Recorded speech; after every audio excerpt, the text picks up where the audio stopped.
Hello বন্ধুরা, মৌ rebels ওয়ার্ল্ডে আপনাদের স্বাগত। আজ 17ই সেপ্টেম্বর। আজকে 3 দিন পর সূর্যের আলোর মুখ দেখলাম আমরা সবাই। লাস্ট 3 দিন ধরে অনবরত বৃষ্টি হয়ে যাচ্ছে। নিম্নচাপ হয়েছিল, পরে এক মুহূর্ত বৃষ্টি থামেনি। ছাদের গাছগুলোর খুব শোচনীয় অবস্থা। তাই আজকে যখন সকালে দেখলাম রোদ উঠেছে, ফার্স্টেই ছাদে এলাম গাছগুলোর খবর নিতে।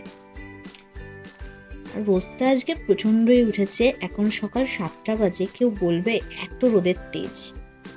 এই দেখুন, ছাদে না আমার কিছু চন্দ্রমল্লিকা গাছ আছে, যেগুলো এখন থেকে সুন্দর করে আলাদা আলাদা টবে সেট করে লাগানো হয়েছিল, যাতে শীতকালে এরা সুন্দরভাবে ফুল ফোটায়। কিন্তু এই যে 3 দিন বৃষ্টি হলো, তাতে কি হয়েছে দেখছি, এই চন্দ্রমল্লিকা গাছের গোড়াগুলো কিরকম একটা পোকা টাইপের হয়ে যাচ্ছিল। মানে জল কিন্তু জমছিল না, জল পাস করে যাচ্ছিল, তারপরেও কেন গোড়াটা এরকম হয়ে যাচ্ছিল। আর যদি 2-3 দিন বৃষ্টি হতো, তাহলে গাছগুলো মরেই যেত। সেখানেই বুঝলাম যে বেশি কোনো জিনিসই ভালো না, বেশি বৃষ্টিও ভালো না, আবার রোদ যদি কন্টিনিউ হয়, তাতেও দেখি চন্দ্রমল্লিকাগুলো কেমন নেতিয়ে গেছে। ওরা মনে হয় একটু শুকিয়ে গেছে, শীতের ফুল তো, সেই জন্য সবসময় সব ওয়েদার ওরা ঠিক সহ্য করতে পারছে না। আর আকাশটা দেখুন, পুরো শরতের মেঘ। এত সকালবেলা বলে কেউ এখনো ঘুরে ওড়াচ্ছে না, কিন্তু শরৎকালে সেই পেঁজা তুলোর মতো মেঘগুলো ঘুরে বেড়াচ্ছে। যাই, এবার আমার কিছু গাছ নিচেও আছে, সেই গাছগুলোকে একটু ভালো করে দেখে নিন। না, এরা ঠিকই আছে, যেহেতু এদের ডিরেক্ট বৃষ্টিটা পড়ছে না, এরা একদম ঠিক আছে, এরা সবাই একদম সুস্থ সবল আছে। আর দেরি করব না, চলে যাব রান্না বান্না করতে। সুমিত অফিসে যাবে, আর আমি যাব আমার এক বন্ধুর বাড়িতে, নিমন্ত্রণ আছে রান্না পুজোর, সেখানে আমার এক বাপের বাড়িতে। বন্ধুটি আমার ছোটবেলার, আমার বেস্ট ফ্রেন্ড। সেখানেই যাচ্ছি। তাড়াতাড়ি স্নান করে রেডি হয়ে নিলাম। রান্না পুজো সম্বন্ধে আমার হাজবেন্ডের মতো অনেকেই জানেন না ব্যাপারটা কি, তাই তাদের জন্য রান্না পুজো সম্বন্ধে ডিটেলসে ওই বাড়ির কাকিমার কাছ থেকেই আপনাদেরকে জানাবো এই পুজো সম্বন্ধে। চলুন, আমি পৌঁছে গেছি এই বাড়িতে। আর যে ফুলের মালা দিয়ে সাজানো আছে, ওইটাই, ওখানেই ঠাকুরের পুজো হয়েছে। এবার কাকিমার সাথে কথা বলে বাকি ডিটেলসটা জেনে নিই। চলুন। আমি পৌঁছে গেছি আমার সেই বন্ধুর বাড়িতে। এইটা ওদের আদি বাড়ি। ওরা ফ্ল্যাটে থাকে, কিন্তু এই পুজোটা হয় ওদের আদি বাড়িতে। দেখুন, ওই যে গ্যাসের মতো আছে, ওখানে ফুল টুল দেওয়া আছে, সুন্দর সাজানো আছে, ওখানেই ঠাকুরের পুজো হয়েছে। কিন্তু কোন ঠাকুরের পুজো, কিরকম ভাবে কি হয়েছে, এই কিছুই আমার জানা নেই। তাই সবকিছুই জানবো কাকিমার মুখ থেকে। চলুন কথা বলে নি কাকিমার সাথে। এই যে পুজোটা কালকে কখন শুরু হয়েছিল? কালকে 7:30টার সময় রান্না বসিয়েছি, শুরু করেছি। এটা মনসা পুজো। আচ্ছা, সব রকম মিলে করতে হয়, চান টান করে রাত্রেবেলায় স্নান করে, মানে যা যারা রান্না করে কেটে সব ধোয়াধুয়ি করে, ঘর পরিষ্কার করে, নখ কেটে চান করে, তারপরে সব মায়ের পুজোর জন্য সব জোগাড় করতে হয়, জল টল সব তুলতে হয়। 5 রকম ভাজা হয়। এটা মনসা পুজো, খুব নিয়ম মেনে করতে হয়। মায়ের ডাকতে হয়, কুরহানির ঠাকুরের ভাত করতে হয়, আচ্ছা, আবার আর এক হাঁড়ি পান্তা ভাত করতে হয়। মানে ওগুলো সব কালকেই মানে কাল রাত্রেই রাত্রেই করেছে। আচ্ছা পায়েস করেছি, 5 রকম ভাজা করেছি, কুমড়োর ঘ্যাট করেছি, আচ্ছা প্রচুর তরকারি করেছি, তারপরে চাটনি আছে, পিঠে, 2 রকম পিঠে, ডালের চচ্চড়ি আচ্ছা করে এগুলো কালকে রাতে সব হবে। গ্যাস আর নিবানো যাবে না।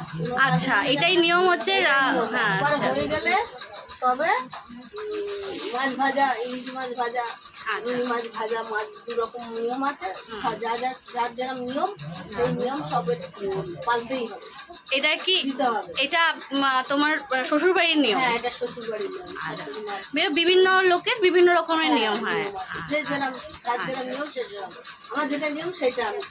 আচ্ছা, ঠাকুর মশাই এসে পুজো করে না, এটা এটা বাড়ির লোকই করে? বাড়ির লোকই পুজো করে, ঠাকুর মশাই লাগে। আচ্ছা আচ্ছা, এটা বাড়ির লোক, যে বাড়ির বড় সেই বাড়ির যে কর্তি সেই করে। পুজো করে। আজকে সকালে উঠে চান করে এসে সেটা ধোয়া কাপড় করে বসে পুজো করলো, করে তারপরে ঘরের লোকের আগে খেতে দিতে হয়, আচ্ছা তারপরে আমার ক্ষমতা বুঝে যাদের নিমন্ত্রিত লোকদের। আচ্ছা আচ্ছা। খেতে দিই। এর কত বছর ধরে করছো মানে ধরো আমার শাশুড়ির তাদের আমল তাদের থেকে? যুগ থেকে আমলে তাদের যুগ থেকে আচ্ছা, হয়ে আচ্ছা, আসে। আচ্ছা। পুজোটার নিয়মটা আছে, এবার যে যেরকম থাকবে সেইভাবে পুজোটা হয়ে যাবে। ওরা না আচ্ছা, থাকলে আবার ওরা করবে, হ্যাঁ ওরা না হ্যাঁ, থাকলে বংশ ওরা পরাক্রমে করবে, চলবে এরকম। পুজো ছাড়তে পারবে না। আচ্ছা সে না আচ্ছা পারলেও একটা একটা জিনিস নিয়ে পুজো করতে হবে। আচ্ছা আচ্ছা করে ভাজা করে 5 রকম, একটা ফল হলো আর সবজি হলো একটা নিয়ম, আচ্ছা। নিয়মটা করতে হবে। বাড়াতে পারবে, কমাতে পারবে না। আচ্ছা আচ্ছা। আমরা এই যে শুনলাম, এরপরে আমি যখন খাবো আমি প্রত্যেকটা আইটেম আপনাদের সাথে শেয়ার করব।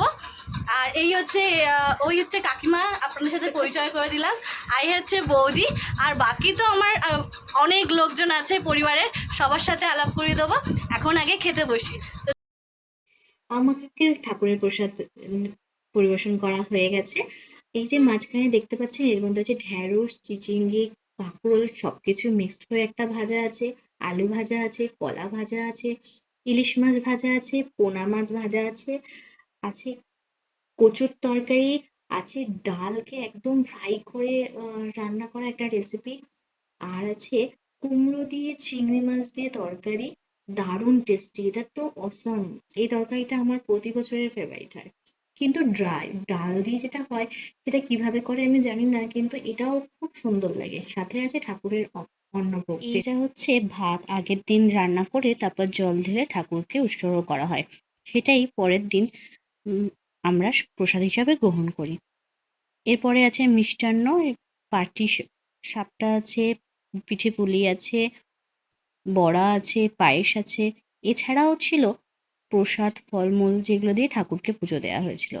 ওইটা আগেই খেয়ে নিয়েছি বলে আপনাদের সাথে আর শেয়ার করলাম না। বাকি প্রত্যেকটা আইটেমই ঠাকুরকে উৎসর্গ করা হয়, যেটাই আমরা প্রসাদ রূপে গ্রহণ করি। প্রতি বছর আমার এই পুজোতে নিমন্ত্রণ থাকে। এই বছর ভাবলাম আপনাদের সাথে আপনাদের সাথে শেয়ার করলাম। পুজো তো রাত্রেবেলা হয়, সেই সময় আমি তো থাকতে পারি না, কিন্তু বাকি সবকিছুই আপনাদের সাথে শেয়ার করলাম এই কাকিমার থেকেই। আমি এখন খেতে বসেছি, খাওয়া হয়ে গেলে তারপর পুচকেটাকে খাওয়াবো, সেই জন্য একটু তাড়াহুড়ো করছি। আর আমার বন্ধুর সাথে আপনাদের আলাপ করানো হলো না, কারণ ও আমার ছেলের সাথে খেলছে এখন, তাই জন্য আমি ভিডিওটা করতে পারছি।